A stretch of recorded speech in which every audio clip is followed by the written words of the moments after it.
What happened to the gangbanger, the figure who ruled hip-hop, and, seemingly, the streets of America's cities, from the late 1980s to the end of the millennium?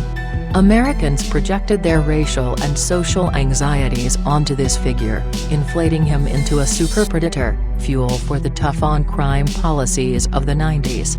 By the turn of the century, though, the gangbanger's power waned in our imaginations, drained by the exploitation of the entertainment industry and by the fact that so many actual gang members had been swept into prison. No place seemed to epitomize the gangsta lifestyle more than Los Angeles, with television and movie portrayals of mostly black and Hispanic gang members transforming Southern California's laid-back image into one of racialized terror.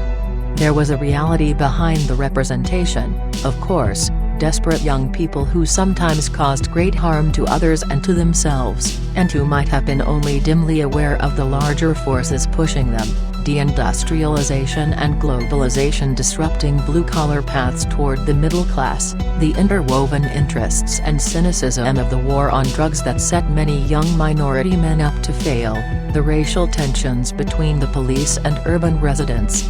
The photographer Joseph Rodriguez arrived in Los Angeles immediately after the 1992 riots that erupted when 4 white police officers were acquitted of violating Rodney King's civil rights. Mr. Rodriguez documented the lives of gang members, starting in south-central Los Angeles and eventually arriving in Boyle Heights, a majority Mexican-American district on the east side, which was in what the Reverend Greg Boyle, a Jesuit priest and the founder of the gang intervention organization Homeboy Industries, called the Decade of Death. Mr. Rodriguez spent several years on the project, mostly in a neighborhood in the heart of Boyle Heights called Evergreen. The portraits of gang members that emerged were the opposite of the monstrous images in the news media. Yes, there were guns and tattoos, but there was also family, in spite of, sometimes amid, the violence. The photographs captured relationships between mothers and fathers and children and siblings and extended relations. In 2012, when Mr. Rodriguez returned to Evergreen to see what had become of his former subjects, gang members were largely absent from the streets. This was partly an effect of a policing strategy in which district attorneys obtained court-ordered injunctions prohibiting gang members from appearing in public together. Some veteranos were still languishing in prison. Others had died, victims of violence or drugs. Not everyone had disappeared, though. Steve Blunt, an original member of the Evergreen Gang and one of the few African Americans in Latino gangs, was still around.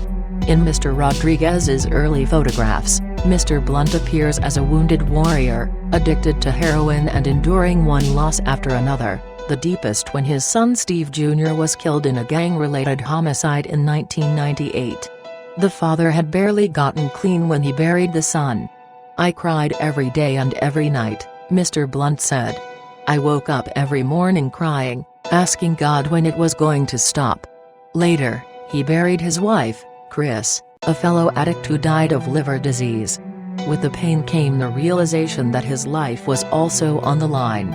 "I could have been dead, through gang violence, overdose," he said. "The fact that I'm still here, I know he has a plan for me." When I met him last summer, Mr. Blunt was living in comfortable retirement in a high-rise building on Bunker Hill, in downtown Los Angeles.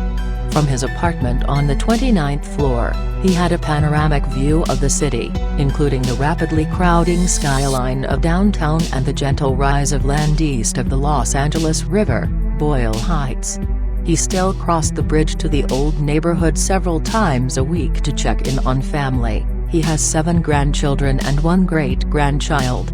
But even if he wasn't at risk of repeating his own history, he still felt as if he was shuttling between worlds. "For me to come over the bridge is like a double life," he said. Then there are the survivors who seem much closer to the edge, like Marco Olvera, who was barely a teenager in 1992. When I met Mr. Olvera at his wife's family's house, he was dressed very much in 90s homeboy gear, backward baseball cap, gold chain, t-shirt and shorts, and with plenty of visible tattoos, including a prominent take, for Evergreen, on his temple. He'd been in and out of jail since he was 14. Now at 36, he'd been out of prison for about 5 years. Hailing from a family that had lived in Evergreen for 3 generations, he took pride in his life with Veronica, his 5 children, and his steady work as a union painter. "I respect life, I let the living live," he said. But he also seemed to describe a double life: "Just don't crack my eggshell. I speak as a father from the lifestyle." Most of the talk about and in Boyle Heights these days has nothing to do with gang members, gang victims or survivors. For several years the galvanizing issue has been gentrification. After the opening of metro train stops in 2009, wine bars and art galleries predictably began to appear, and the booming arts district downtown seemed poised to hop eastward over the Los Angeles River. Some of the new businesses were owned by Mexican Americans, many were not. At the same time, Boyle Heights in 2016 experienced a significant spike in gang-related violence, as well as officer-involved shootings, after years of historic clothes. Is it a response to the instability? Asked Abel Salas, the editor and publisher of the community newspaper Brooklyn and Boyle. Maybe the homies don't realize their days are numbered. Like an endangered species, when your back's against the wall, you turn kind of rabid. Demonstrations and community meetings about gentrification are a neighborhood fixture these days. The topic of gang-related violence rarely surfaces.